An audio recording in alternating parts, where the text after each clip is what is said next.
Hello बच्चों, आज हम लोग पढ़ने वाले हैं सल्फ्यूरिक एसिड H2SO4।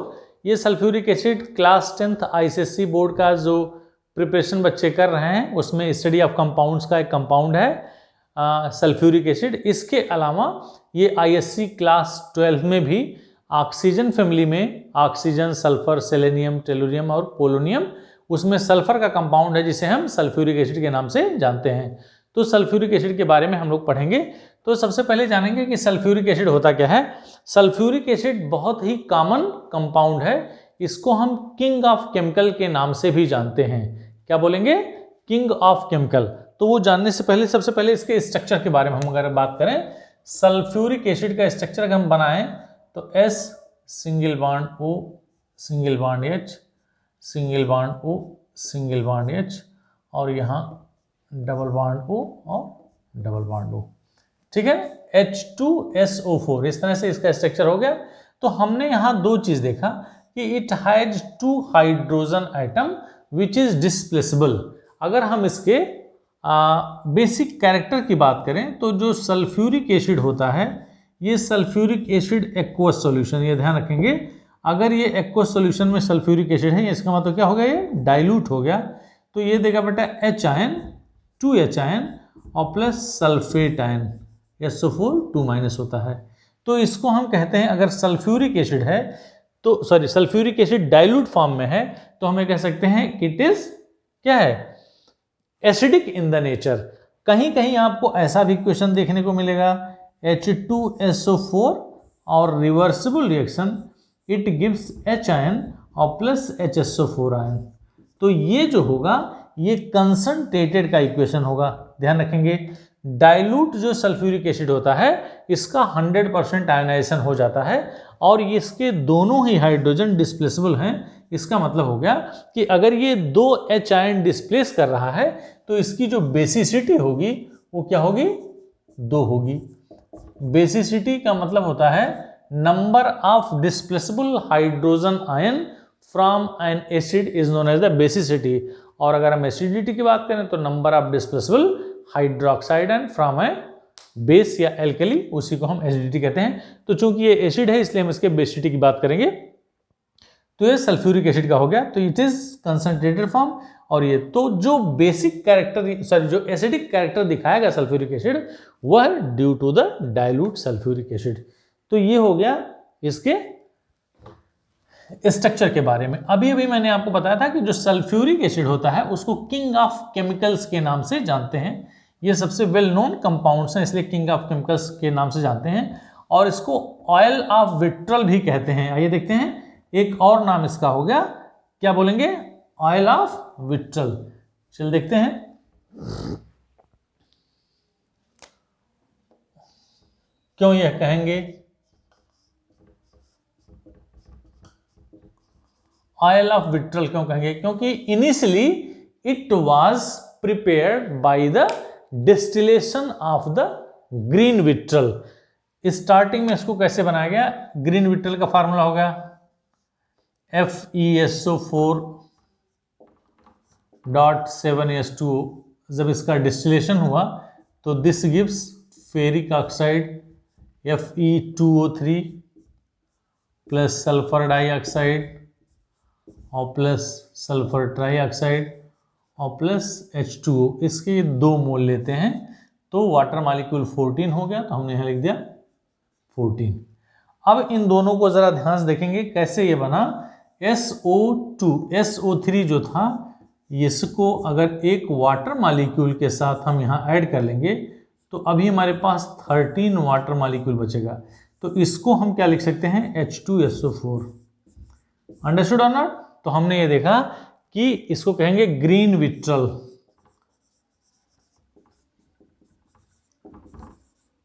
हो गया बच्चों? तो ग्रीन विट्रल से के डिस्टिलेशन से ये बना फर्स्ट टाइम। ठीक है ना? तो इसलिए इसे हम ऑयल ऑफ विट्रल के नाम से जानते हैं। ये फेरिक ऑक्साइड देगा, सल्फर डाइऑक्साइड देगा, सल्फर ट्राइऑक्साइड देगा, वाटर मॉलिक्यूल देगा। इस वाटर मॉलिक्यूल में एक वाटर मॉलिक्यूल हमने इसके साथ निकाल दिया तो 13 वाटर मॉलिक्यूल अभी भी बचा हुआ है। तो SO3 और H2O मिलकर क्या बन गया? H2SO4। यहाँ ये जो सल्फ्यूरिक एसिड है it is known as the anhydride of sulphuric acid. तो ये हो गया ऑयल ऑफ विट्रल।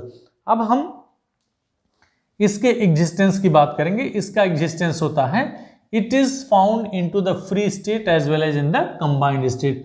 ये फ्री स्टेट में इसको हम मिनरल एसिड बोलते हैं।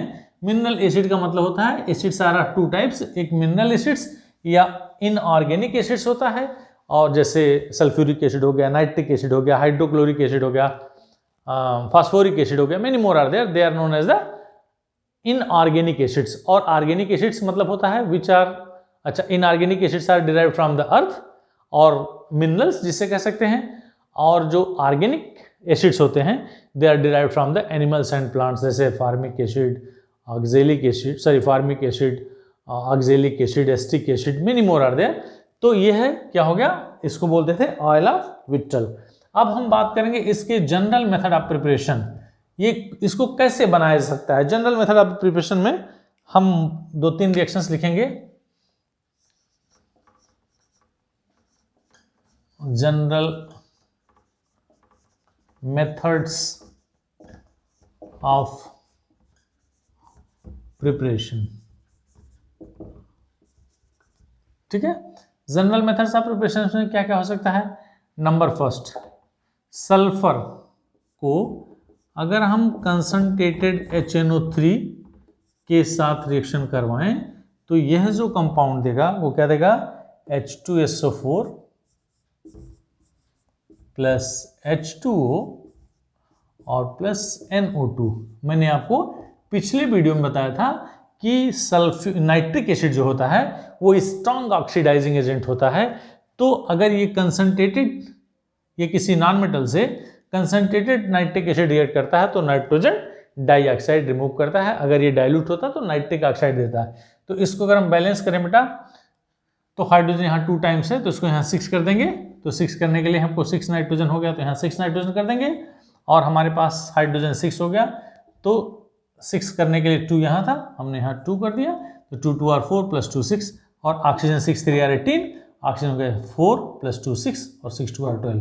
तो ये बैलेंस हो गया। इसको कहते हैं number 1 method, means it is prepared by the action of sulphur with the concentrated nitric acid.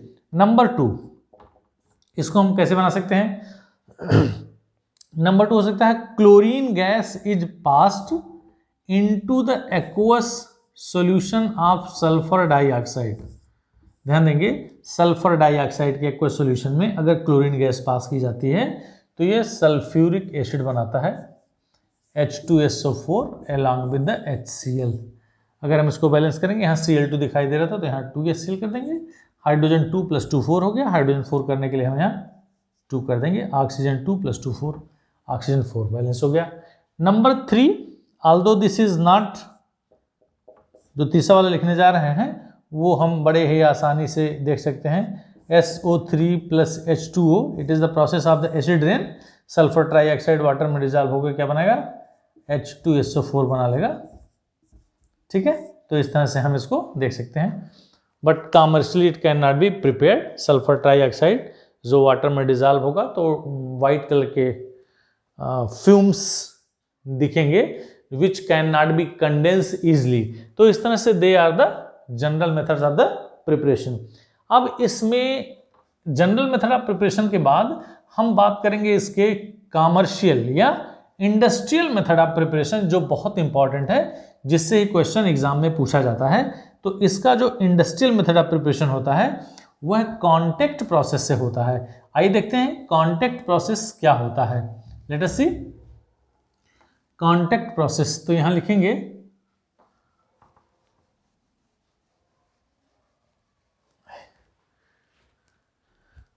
Contact process,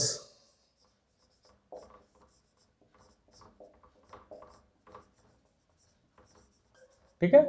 contact process से हम इसका मैन्युफैक्चरिंग करेंगे।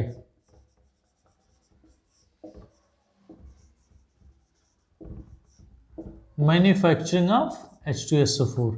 मैन्युफैक्चरिंग का मतलब हो गया कि लार्ज स्केल पे अगर हम इसकी मैन्युफैक्चरिंग करेंगे तो this is done by the contact process. इस कॉन्टेक्ट प्रोसेस से बहुत सारी, इसका हमको एक्सप्लेनेशन नहीं पढ़ना है, इसका हमको डिटेल्स नहीं पढ़ना है, बस खाली इसके रिएक्शंस पढ़ने हैं और इसी में से ही क्वेश्चन पूछे जाते हैं। दिस इन्वॉल्व्स 3 स्टेप्स, इसमें 3 स्टेप होते हैं। आइए इन तीनों स्टेप्स के बारे में जानते हैं। स्टेप नंबर 1, स्टेप नंबर 1, इस स्टेप नंबर 1 में क्या होता है देखते हैं बच्चों। स्टेप नंबर 1 में सल्फर को ऑक्सीजन के साथ हीट किया जाता है। सल्फर प्लस ऑक्सीजन हीट करेंगे तो बनेगा सल्फर डाइऑक्साइड, इज इट। और या हम ऐसे कह सकते हैं, या इसी में आर, दिस सल्फर की जब आयरन पायराइट हम ले लेंगे FeS2 प्लस ऑक्सीजन, तो ये बनाएगा ferric oxide Fe2O3 along with the sulphur dioxide. इसको ऊपर वाला इक्वेशन बैलेंस है, S+O2 गिव्स SO2। अगर हम इसको बैलेंस करेंगे तो इसको बैलेंस करने के यहाँ 2 है 1 है, ये 3 हो गया, तो इसको हम इवन नंबर में चेंज करेंगे तो यहाँ 2 कर देंगे। आयरन 4 हो गया, आयरन 4 कर देंगे, हाइड्रोजन 4 सॉरी सल्फर 4 2 8 हो गया। सल्फर को 8 करने के लिए हम यहाँ करेंगे 8 2 16 और 3 2 6 16 और 6 इज इक्वल टू 22 हम लिख देंगे यहाँ 11O2। ठीक है, तो इस तरह से पहले स्टेप में सल्फर को ऑक्सीजन के साथ, इसको कहते हैं roasting. In the absence, in the presence of the oxygen, जब हम किसी चीज को जलाते हैं या हीट करते हैं तो उसको कहते हैं रोस्टिंग, और इन एब्सेंस ऑफ ऑक्सीजन उसको कैल्सिलेशन कहते हैं। तो रोस्टिंग का मतलब आपने सुना होगा रोस्टेड चिकन, रोस्ट का मतलब होता है भूनना। तो इसको ऑक्सीजन के साथ जब जलाते हैं, या आयरन पायराइट, जिसको कहेंगे आयरन पायराइट, यानी कि जो सल्फाइड होते हैं उसको आयरन पायराइट कहते हैं, जब इसको मीट करेंगे तो फेरिक ऑक्साइड और सल्फर डाइऑक्साइड बनेगा। तो स्टेप नंबर 1। अब स्टेप नंबर जो 2 है वो इसका बहुत इंपॉर्टेंट स्टेप है, इसी में से क्वेश्चन ज़्यादा पूछता है। स्टेप नंबर 2 क्या कहता है? स्टेप नंबर 2 आइए देखते हैं। स्टेप नंबर 2 में ये जो सल्फर डाइऑक्साइड हमको मिला, देखते हैं, sulphur dioxide is treated with the oxygen, it is the reversible reaction and it forms sulfur trioxide plus delta H, यानी करीब करीब 44 किलो कैलोरी एनर्जी इसमें से इवॉल्व हो रही है। लेकिन यहाँ हमने कुछ कैटलिस्ट यूज किया V2O5 या प्लेटिनम, और इसका जो ऑप्टिमम टेम्परेचर होता है वो 450 to 500 degree Celsius, 450 degree Celsius, और जो प्रेशर होता है 1 to 2 एटमॉस्फेरिक प्रेशर होता है।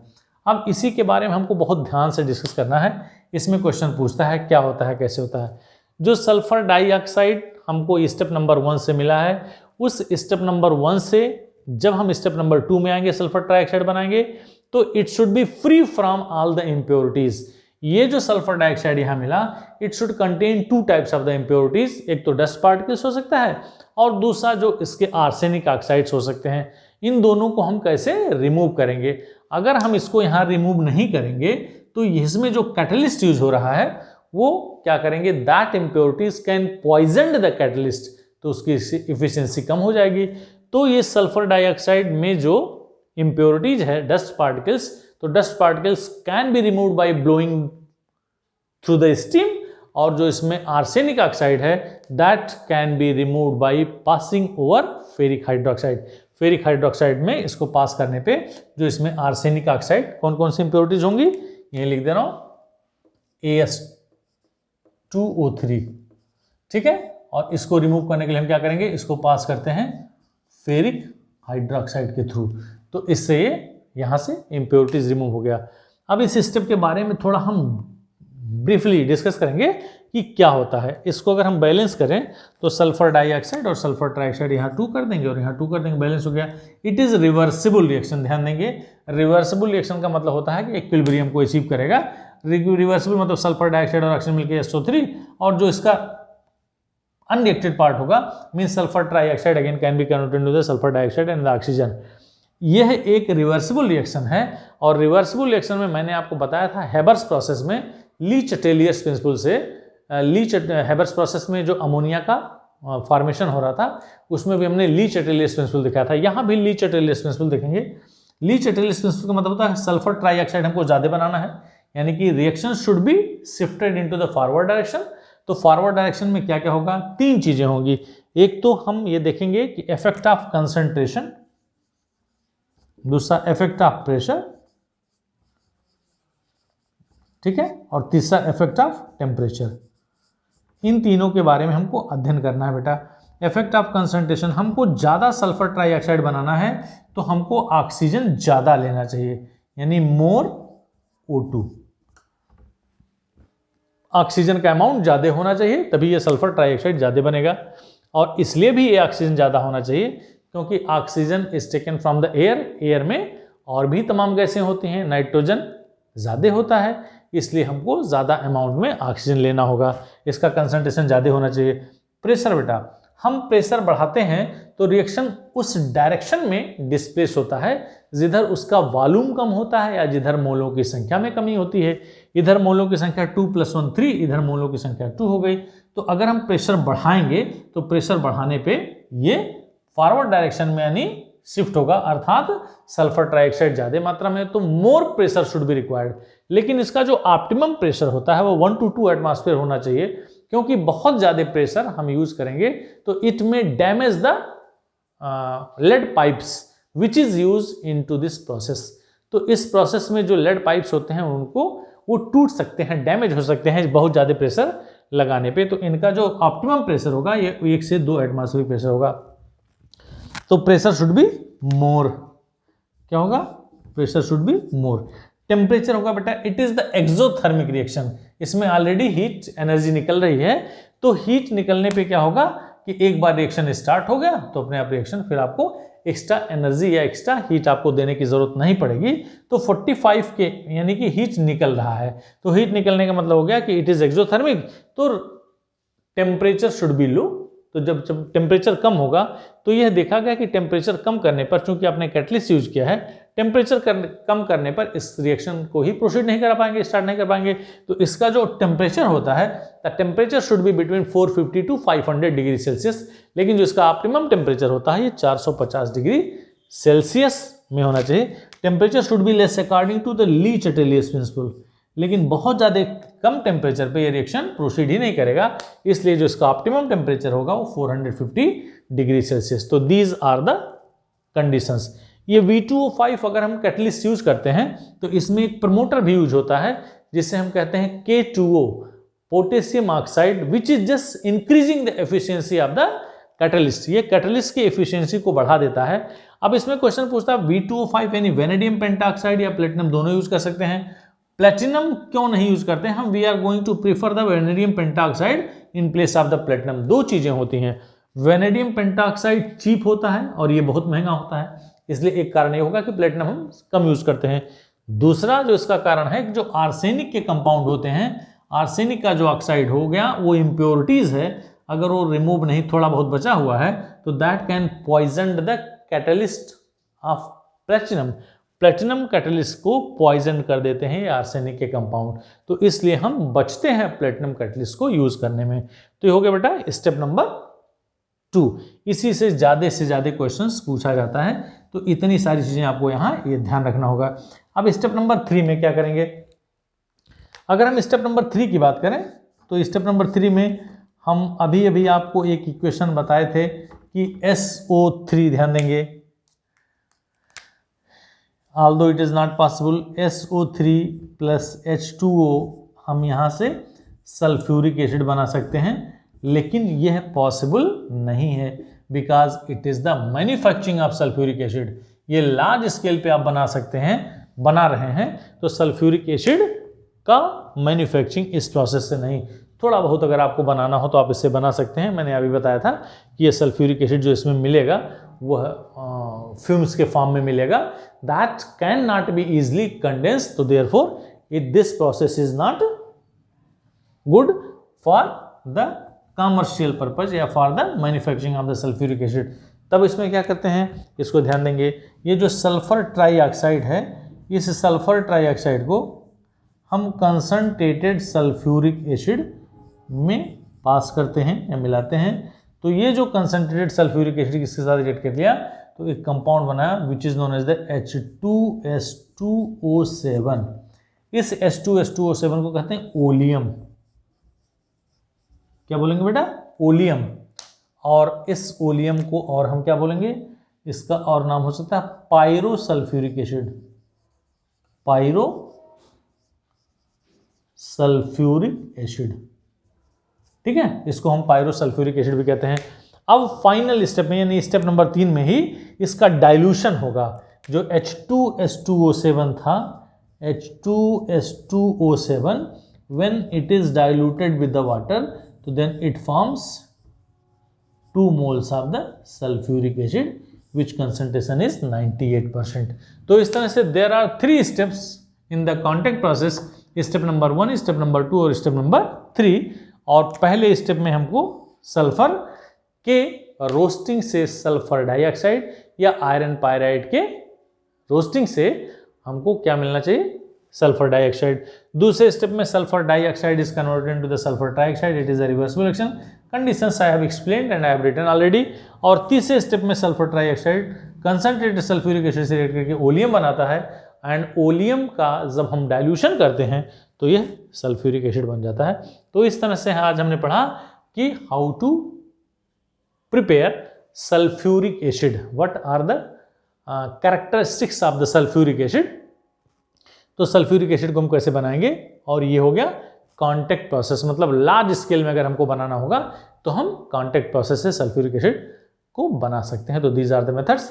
Thank you so much for watching. अगले वीडियो में मैं आपको इसकी प्रॉपर्टीज के बारे में बताऊंगा।